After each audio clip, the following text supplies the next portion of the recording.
आज हम जानेंगे इसके दूसरे और सबसे लास्ट वीडियो। जो कॉम्प्लेक्स नंबर अभी तक हमने देखा उसका सबसे लास्ट वीडियो है और इसमें पूरा कॉम्प्लेक्स नंबर का कॉन्सेप्ट आज ख़त्म हो जाएगा और उससे रिलेटेड क्वेश्चन भी ख़त्म होंगे। आप वो इसको कभी भी आप जो है इसको लुसेंट से या आर एस अग्रवाल से बनाएंगे। एनसीईआरटी में उतने क्वेश्चन नहीं दिए हैं और इतने टाइम जितना मैंने टाइप बताया है इतने टाइप पे क्वेश्चन नहीं दिए। तो आज कुछ और प्रॉपर्टी के बारे में जानेंगे। पहले तो इसके कुछ प्रॉपर्टी को जाने हैं, फिर इसको और कुछ प्रॉपर्टी के बारे में आज हम डिस्कस करेंगे। तो आते हैं हम अपने प्रॉपर्टी की ओर। तो पहला प्रॉपर्टी हम कहते हैं क्या चीज़ को, कि किसी भी कॉम्प्लेक्स नंबर का जब हम डबल कंजुगेट करते हैं, जब हम क्या करते हैं डबल कंजुगेट करते हैं, किसी भी कॉम्प्लेक्स नंबर का जब हम डबल कंजुगेट करते हैं, किसी भी कॉम्प्लेक्स नंबर का जब हम क्या करते हैं डबल कंजुगेट करते हैं तो क्या होता है वो कॉम्प्लेक्स नंबर के बराबर में आता है। तो जैसे कि इसको प्रूफ भी देख लेते हैं।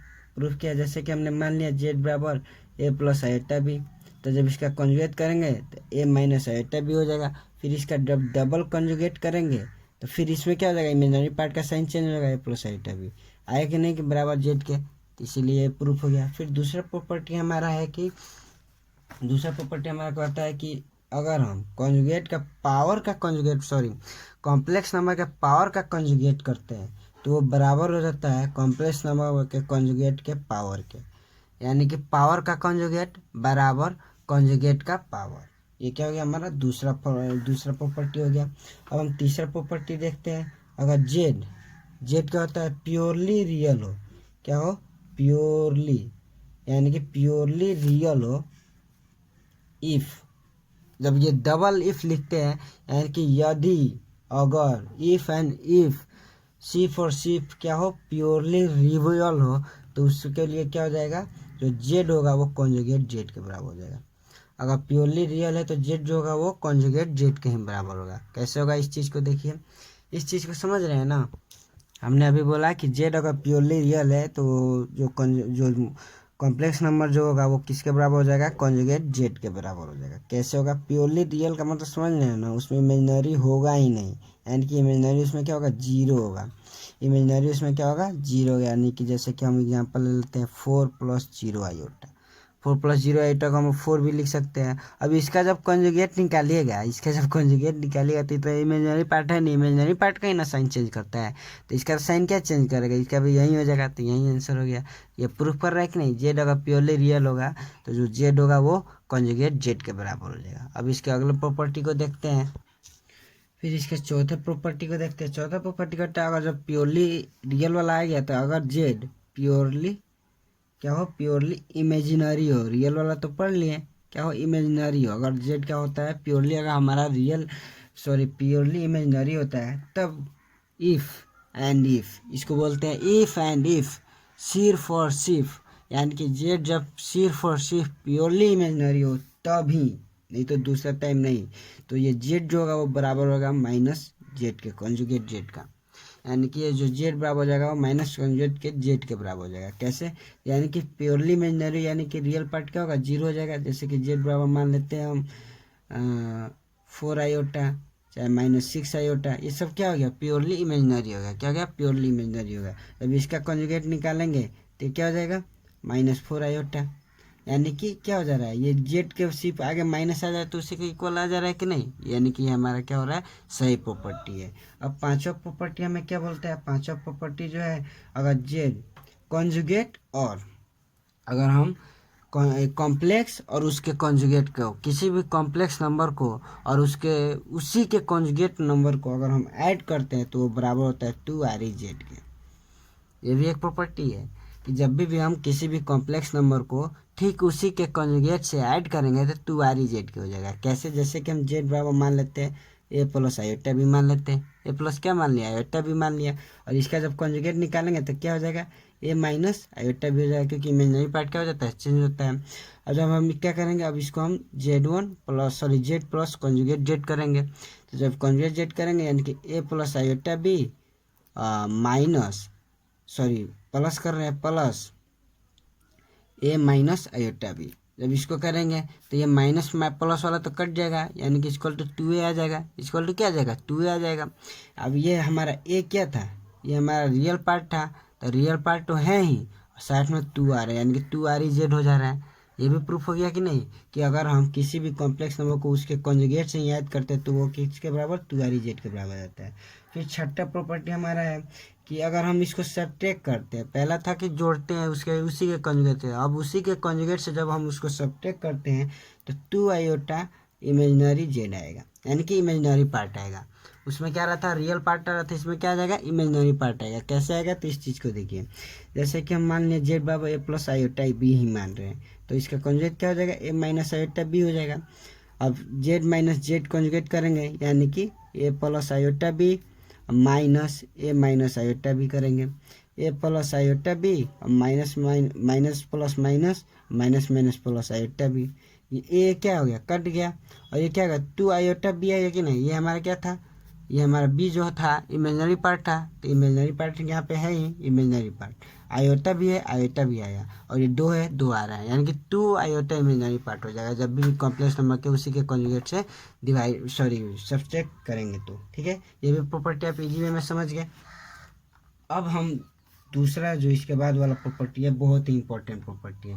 इसके बाद वाला जो तीनों प्रॉपर्टी है वो बहुत ही इंपॉर्टेंट प्रॉपर्टी है, इसको आप रिमेंबर रख ही लीजिएगा। ठीक है, इसको प्रूफ भी किया जा सकता है, लेकिन लंबा वीडियो हो जाएगा, इसीलिए मैं इसको सिर्फ इसका प्रॉपर्टी बताता हूँ। इसको प्रूफ भी मैं कर सकता हूँ, अगर आपको पसंद हो प्रूफ तो कमेंट में लिखेगा, हम प्रूफ करके भी दे देंगे इसको। तो अब Z1 plus Z2 less than और इक्वल टू होता है Z1 प्लस Z2 का, यानी कि जोड़ का कॉम्प्लेक्स का जोड़ का मॉड कभी भी कम होता है या बराबर होता है उसके मॉड के जोड़ का, उसके मॉड के जोड़ का कभी भी कम या बराबर होता है। फिर आठवां प्रॉपर्टी क्या होता है, Z1 माइनस Z2 का मॉड कभी भी बड़ा होता है या बराबर होता है उसके सब्सट्रैक्शन का, उसके सब्सट्रैक्शन, उसके मॉड के सब्सट्रैक्शन का।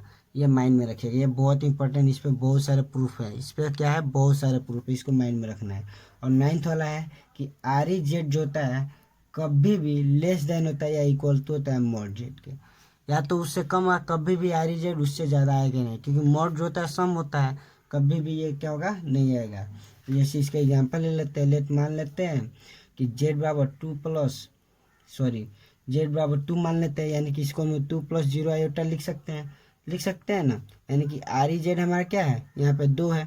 जब मॉड जेड निकालेंगे तो क्या हो जाएगा, 2 का होल स्क्वायर प्लस 0 का होल स्क्वायर, यानी कि हमारा 2 ही आएगा, यानी कि ये इक्वल हो रहा है। अब इससे क्या होगा, लेस ही आएगा, इसके कभी भी ज़्यादा नहीं आएगा। तो ये तीनों प्रॉपर्टी बहुत ही इंपॉर्टेंट है। अभी जितना प्रॉपर्टी देखा, इन दोनों प्रॉपर्टी को प्रूफ भी किया जा सकता है, अगर आप कहिएगा तो प्रूफ भी कर देंगे, लेकिन वीडियो लंबा होगा। फिर हम आगे देखते हैं अब इसके आगे वाले पार्ट को। इसके पहले हमने 10 प्रॉपर्टी पढ़ा था, ये 9 प्रॉपर्टी, यानी कि टोटल 19 प्रॉपर्टी हो गए। इसको छोड़ के दूसरा कोई प्रॉपर्टी नहीं है कॉम्प्लेक्स नंबर को बनाने का, और ये फुल कंसेप्ट है, चाहे जो भी क्वेश्चन बनाइए, कॉम्पिटिटिव का बनाइए, चाहे किसी भी बुक का बनाइए, इससे रिलेटेड, इससे बाहर का क्वेश्चन नहीं होगा। ठीक है, अब हम अपने अगले तरफ अब जानेंगे प्रिंसिपल आर्गूमेंट, आर्गूमेंट क्या होता है, और फिर ओमेगा कॉन्सेप्ट, सब इसी वीडियो में लास्ट, क्योंकि है ये तो लास्ट में पूरा जान लेंगे। ठीक है, अब हम जानेंगे आर्गुमेंट और amplitude of a complex number. ठीक है, इससे भी रिलेटेड बहुत सारे क्वेश्चन पूछे जाते हैं, जैसे कि पहले हम इसको ग्राफ से समझते हैं। ग्राफ पॉइंट हो गया है, क्या एक्स एक्सिस, ये वाई एक्सिस हो गया, मान लिया एक्स डिस्टेंस पर है और ये वाई डिस्टेंस पर है, क्या बना रहा है। ठीक है, यानी कि इसका ये क्या हो जा रहा है, वाई हो जा रहा है, ये क्या हो जा रहा है, एक्स हो जा रहा है, ये तो पी पोजीशन क्या हो जाएगा, एक्स और वाई हो जाएगा ना। इसके लिए क्या होता है, जैसे कि हमने क्या मान लिया था, जेड बराबर एक्स प्लस आयोटा वाई माना था, तो हमने इस ग्राफ को बनाया। तो इन ट्रायंगल, इसमें क्या बन रहा है, एक ट्रायंगल बन रहा है। ट्रायंगल कैसे बन रहा है, जब इसको हम मिलाएंगे तो एक ट्रायंगल बन रहा है कि नहीं। तो इन ट्रायंगल ओ एल, इसको एल माने थे, ओ एल पी में टेन थीटा बराबर क्या हो जाएगा, टेन थीटा जब निकालेंगे तो टेन थीटा बराबर पी बाई बी होता है, तो वाई बता एक्स हो जाएगा। जब थीटा बराबर क्या हो जाएगा, टेन इनवर्स वाई बता एक्स हो जाएगा, टेन इनवर्स वाई बता एक्स हो जाएगा ना, टेन इनवर्स वाई बता एक्स। इसी को हम लोग बोलते हैं, जो टेन इनवर्स वाई बटा एक्स आता है, इसी को हम लोग बोलते हैं आर्गुमेंट, चाहे amplitude of a complex number. Argument complex number बोलिए, चाहे एम्पलीट्यूड कॉम्प्लेक्स नंबर बोलिए, इसी को, यानी कि थीटा बराबर टेन इनवर्स वाई बटा एक्स निकाल देंगे तो हमारा आर्गुमेंट ऑफ कॉम्प्लेक्स नंबर निकल जाएगा, चाहे एम्पलीट्यूड ऑफ कॉम्प्लेक्स नंबर निकल जाएगा। ठीक है, अब इसको डिफरेंट वे में, जैसे इसको हम क्या बोल देंगे, आर्गुमेंट कॉम्प्लेक्स नंबर को कैसे सूचित करेंगे आर्गुमेंट, और इसी को हम लोग क्या दूसरे रूप में बोलेंगे एम्पलीट्यूड, और कॉम्प्लेक्स नंबर को जेड से करते हैं एम्पलीट्यूड कॉम्प्लेक्स नंबर बोल देंगे। ठीक है, तो ये समझ में आ गया आखिर आर्गुमेंट कॉम्प्लेक्स नंबर क्या है, यानी कि theta equal to tan inverse Y बटा, जब इस बता ये करेंगे तो हमारा क्या हो जाएगा, आर्गुमेंट निकल जाएगा। अब डिफरेंट, जैसे ये तो फर्स्ट एक्सिस के फर्स्ट क्वाड्रेंट के लिए, अब डिफरेंट क्वाड्रेंट में आर्गुमेंट इसका क्या होगा, अब इस चीज़ को देखेंगे। तो इससे पहले हम इससे रिलेटेड एक क्वेश्चन देख लेते हैं। क्वेश्चन क्या देखते हैं, तो क्वेश्चन में हम देख लेते हैं, जैसे दिया होगा अगर कि फाइंड आर्गुमेंट, यानी कि आर्गुमेंट जेड निकाले किसका, तो ऑफ जेड इक्वल टू अगर दिया है 1+√3 आयोटा, तो 3 आयोटा दिया है, तो इसको सोल्यूशन कैसे करेंगे, तो हमें पता है जब भी ऐसे देगा तो हम क्या कर देंगे, थीटा बराबर टेन इनवर्स वाई बटे एक्स निकाल देंगे, हमारा आर्गुमेंट निकल जाएगा। इसी थीटा को हम लोग क्या बोलते हैं, आर्गुमेंट जेड बोलते हैं। आर्गुमेंट जेड यानी कि टेन इनवर्स, यानी कि इसमें एक्स वाला क्या हो गया, ये x1 हो गया, वाई क्या होगा √3 हो गया, √3 बता 1, यानी कि √3 यानी कि टेन इनवर्स √3, तो टेन इनवर्स √3 यानी कि √3 क्या चीज़ कहता है, √3 यानी कि √3 10 60 डिग्री का मान होता है, यानी कि बराबर हो जाएगा हमारा 60 डिग्री आंसर हो जाएगा, हमारा 60 डिग्री क्या हो जाएगा, आंसर हो जाएगा। ऐसे ही क्वेश्चन आप बना लीजिएगा। अब हम डिफरेंट क्वाड्रेंट में इसका देखेंगे, तो फर्स्ट क्वाड्रेंट के लिए ऐसे इजी वे में बन गया। अब क्वाड्रेंट देकर पूछेगा कि फर्स्ट क्वाड्रेंट में क्या होगा, सेकेंड क्वाड्रेंट में क्या होगा, थर्ड क्वाड्रेंट में इसका आर्गुमेंट क्या होगा, फोर्थ क्वाड्रेंट में इसका आर्गुमेंट क्या होगा, उस चीज़ के लिए अब आगे क्वेश्चन देखते हैं। तो उसके लिए ग्राफ पहले बनाएंगे। अब हम देखते हैं आर्गुमेंट डिफरेंट क्वाड्रेंट में, यानी कि भिन्न भिन्न क्वाड्रेंट में आर्गुमेंट क्या होगा। तो सबसे पहले मान लेते हैं लेट जेड बराबर एक्स प्लस आयोटा वाई मान लेते हैं। ठीक है, तो इसमें क्या हो जाएगा, थीटा बराबर क्या हो जाएगा, टेन इनवर्स वाई बटा एक्स हो जाएगा। ये हो गया, ये हमारा आर्गुमेंट है। अब हम इसको डिफरेंट क्वाड्रेंट में देखेंगे, तो डिफरेंट क्वाड्रेंट के लिए तो ग्राफ बनाना पड़ेगा। ये हमारा एक्स एक्सिस हो गया, ये हमारा वाई एक्सिस हो गया ना। तो ये फर्स्ट क्वाड्रेंट है, तो फर्स्ट क्वाड्रेंट में आर्गुमेंट का फॉर्मूला क्या हो जाएगा, आर्गुमेंट जेड बराबर, तो ये फर्स्ट क्वाड्रेंट में तो आपको पता ही है, टेन इनवर्स वाई बटा एक्स हो गया। सेकेंड क्वाड्रेंट में क्या हो जाएगा, इसका आर्गुमेंट जेड बराबर, तो ये देखिए यहाँ पे तो पाई, यहाँ पे क्या होता है, यहाँ पे क्या होता है आपको, 0 होता है, 2 पाई होता है, 3 पाई, सॉरी 4 पाई होता है, ऐसे चलता है। यहाँ पे होता है पाई होता है, हाँ 3 पाई होता है, 5 पाई होता है। इसको भी त्रिकोणमिति में पूरा बढ़िया से मैं इसको बताऊंगा कैसे होता है, इसको पूरा बढ़िया से एक्सप्लेन करूंगा। अभी इतना जाने ये होता है। ठीक है, तो इसमें तो हो गया, ये क्या होता है पाई/2 होता है, हाँ ये क्या होता है 3 पाई/4 होता है। सॉरी इसको हटा दीजिए, इसको अभी हटा ही दीजिए। ठीक है, तो इसको पाई/2 बोलते हैं, इतना आप जान लीजिए। तो सेकेंड क्वाड्रेंट के लिए जब पूछेगा कि इसका में जब पूछेगा तो मान क्या होगा, तो ये देखिए ये टोटल क्या है, यहाँ से यहाँ तक पाई है, तो पाई माइनस, जब पाई में से घटाएंगे कोई भी एंगल, तो पाई से जब घटाएंगे तभी ना इधर वाला एंगल होगा, पाई प्लस करेंगे तो इधर वाला एंगल हो जाएगा, पाई माइनस करेंगे तो इधर वाला एंगल, यानी कि ये तो इसके इधर ही है, इस क्वाड्रेंट में पूछेगा तो, यानी कि डायरेक्ट शिफ्ट कर देंगे pi minus ten inverse Y बटा X, pi minus ten inverse Y बटा एक्स जब निकाल लेंगे तो इस क्वाड्रेंट के लिए हो जाएगा। अब इस क्वाड्रेंट में देखिए आर्गुमेंट जेड क्या हो जाएगा, अभी पाई के इधर जा रहा है, यानी कि इसमें क्या कर देंगे, सिर्फ पाई प्लस कर देंगे, pi plus tan inverse Y बटा एक्स। देखिए फॉर्मूला वही चल रहा है, अब इसके अनुसार से सजा रहेगा, पाई है तो पाई के इधर है तो प्लस कर रहा है, पाई के उधर है तो माइनस कर रहे हैं। फिर अगर इस क्वाड्रेंट के लिए आर्गुमेंट जेड पूछेगा तो उसके लिए क्या हो जाएगा, तो ये देखिए 2 पाई हमने बोला इसको बोलते हैं, इसको जाएगा 2 पाई के इधर ही है तो इसको क्या कर देंगे 2 pi minus ten inverse Y बटा एक्स कर देंगे। ठीक है, ये हो गया पूरा टोटल, जितना भी आर्गुमेंट पर पूछेगा, फर्स्ट क्वाड्रेंट में पूछेगा तो ऐसे कर दीजिएगा, सेकंड क्वाड्रेंट में पूछेगा तो इस फॉर्मूला से कर दीजिएगा, थर्ड क्वाड्रेंट में पूछेगा तो इस फॉर्मूला से, फोर्थ क्वाड्रेंट में पूछेगा तो इस फॉर्मूला से कर दीजिएगा। अब हम जानेंगे क्या चीज़, प्रिंसिपल आर्गुमेंट क्या होता है। ये तो आर्गुमेंट जान लिया, प्रिंसिपल आर्गुमेंट भी ठीक ऐसा ही होता है, थोड़ा सा फॉर्मूला में चेंजिंग होता है। ठीक है, जब भी ज़्यादातर प्रिंसिपल आर्गुमेंट ही निकालने को पूछता है। ठीक है, तो उस चीज़ को अगर हम आर्गुमेंट नहीं जानते तो प्रिंसिपल आर्गुमेंट को नहीं जानते, अब उस चीज़ को देखते हैं, उसको हम डायरेक्ट देखेंगे डिफरेंट क्वाड्रेंट में। प्रिंसिपल आर्गुमेंट के लिए देख लीजिए, जैसे कि हमारा ग्राफ हो गया, ये एक्स एक्सिस हो गया, ये वाई एक्सिस हो गया ना। तो इसका क्या होता है, पॉजिटिव डायरेक्शन होता है, ये कभी भी पॉजिटिव डायरेक्शन हो जाता है, यानी कि प्रिंसिपल आर्गुमेंट क्या होता है, पॉजिटिव डायरेक्शन में होता है, यानी कि प्रिंसिपल आर्गुमेंट क्या होता है, हमेशा पॉजिटिव डायरेक्शन में होता है। प्रिंसिपल आर्गुमेंट हमेशा क्या होता है, पॉजिटिव डायरेक्शन में लिखते हैं। ठीक है, तो इसका क्या होता है, एक नोट कर लीजिएगा प्रिंसिपल आर्गुमेंट के लिए, कभी भी जीरो से ये क्या होगा, बड़ा होगा, जीरो से क्या होगा, बड़ा होगा, जीरो से बड़ा होगा, और 2 पाई से क्या होगा, छोटा होगा। जो आर्गुमेंट हमारा था, जो आर्गुमेंट हम निकालते थे वो क्या होता था, जीरो से बड़ा होता था, 2 पाई से छोटा होता था। वही प्रिंसिपल आर्गुमेंट क्या होगा, -पाई से बड़ा होगा। क्या होगा, -पाई से बड़ा होगा प्रिंसिपल आर्गुमेंट, और -पाई से बड़ा होगा, और पाई के जो होता है 2 पाई से छोटा या फिर उसके बराबर में होगा, 2 पाई से छोटा या फिर उसके बराबर में होगा। यानी कि -पाई से क्या होगा, बड़ा ही होगा। -पाई से कभी प्रिंसिपल आर्गुमेंट बड़ा ही होगा। इस 2 पॉइंट को आप जान लीजिएगा। अब इसका टेबल देखते हैं प्रिंसिपल आर्गुमेंट का। जैसे हमने देखा था आर्गुमेंट का डिफरेंट क्वाड्रेंट में, अब प्रिंसिपल आर्गुमेंट को भी हम क्या देखेंगे, डिफरेंट क्वाड्रेंट में आखिर इसका कैसे क्या होता है, इस चीज़ को देखेंगे। तो इसके लिए क्या हो गया, हमारा एक ग्राफ बनाएंगे। ये हमारा क्या हो गया, एक्स एक्सिस हो गया, ये हमारा वाई एक्सिस हो गया, या first quadrant, second quadrant, third quadrant, fourth quadrant. तो फर्स्ट क्वाड्रेंट के लिए इसका क्या फॉर्मूला हो जाएगा, tan इनवर्स वाई बट्टा एक्स, जैसा कि था। इसका भी हो जाएगा pi minus tan inverse y बट्टा एक्स, ठीक है, जैसा कि आर्गूमेंट का था। ठीक है, तो थर्ड क्वाड्रेंट के लिए अभी क्या हो जाएगा, tan इनवर्स वाई बट्टा एक्स माइनस पाई हो जाएगा। इसका फॉर्मूला क्या हो जाएगा, -पाई होगा, क्योंकि पाई से ही रिलेटेड रहता है, -पाई हो जाएगा। और इसका क्या हो जाएगा, -tan इनवर्स वाई बटा एक्स। ठीक है, ये 4 फॉर्मूलाज होता है। अगर फर्स्ट क्वाड्रेंट में प्रिंसिपल आर्गुमेंट पूछ रहा है तो ये फॉर्मूला, सेकंड क्वाड्रेंट में पूछ रहा है तो ये फॉर्मूला, थर्ड क्वाड्रेंट में पूछ रहा है ये फॉर्मूला, फोर्थ क्वाड्रेंट में पूछ रहा है तो ये फॉर्मूला। प्रिंसिपल आर्गुमेंट भी इजी वे में निकल जाएगा। अब ये दोनों आर्गुमेंट खत्म होने के बाद अब हम जानेंगे क्या चीज़ के बारे में, पोलर फॉर्म के बारे में। ये हमारा लास्ट कॉन्सेप्ट है, पोलर फॉर्म। पोलर फॉर्म क्या होता है, ठीक है, अब इस चीज़ को देखेंगे। पोलर फॉर्म के बारे में जानेंगे तो पोलर फॉर्म में क्या होता है, जैसे जेड बाबा एक्स प्लस आइटा वाई जैसे होता है ना, ये हमारा क्या हो गया, इसको हम लोग किस फॉर्म में लिखते हैं, तो कार्टेशियन फॉर्म में क्या लिखते हैं। और पोलर फॉर्म में क्या होता है, कॉस थीटा आता है, साइन थीटा आता है। ये हमारा क्या होता है, कार्टेशियन फॉर्म होता है। कॉम्प्लेक्स नंबर का 3 फॉर्म होता है, कार्टेशियन फॉर्म होता है, पोलर फॉर्म होता है, कि यूलर फॉर्म होता है।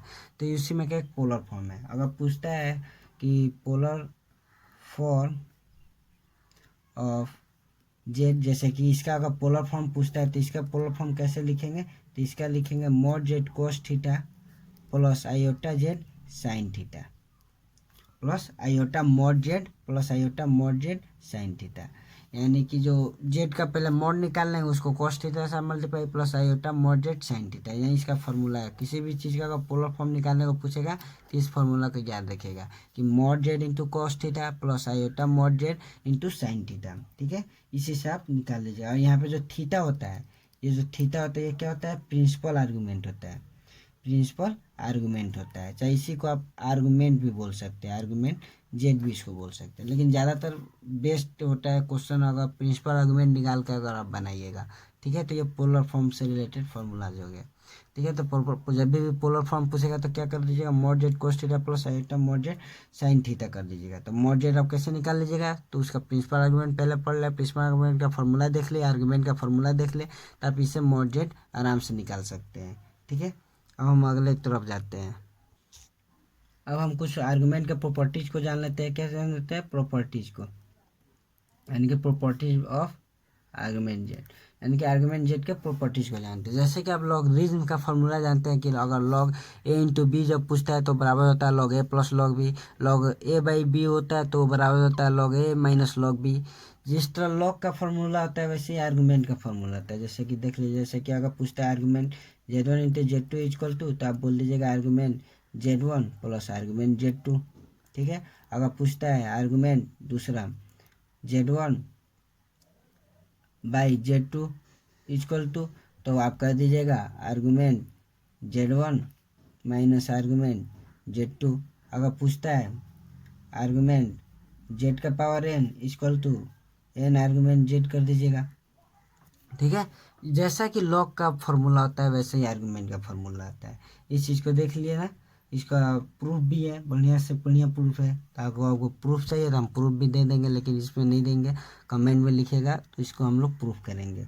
अब हम चलते हैं जो हमारा लास्ट टॉपिक है इसका, उसके तरफ। तो हमारा लास्ट टॉपिक क्या है इसका, क्यूब रूट। क्या है, क्यूब रूट ऑफ यूनिटी, यानी कि यूनिटी का क्यूब रूट देखेंगे।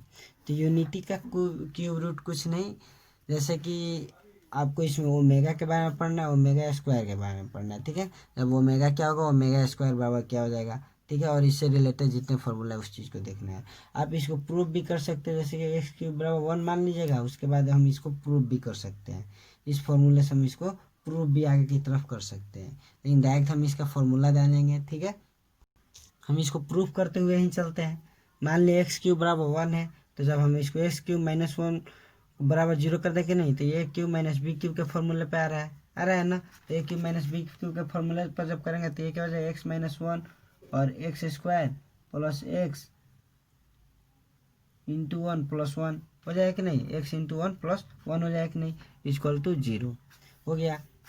तो आप इसको क्या करेंगे, अब जब ये हो गया यानी कि एक्स माइनस 1 भी क्या हो जाएगा, इक्वल टू हो जाएगा 0 के, होगा कि नहीं।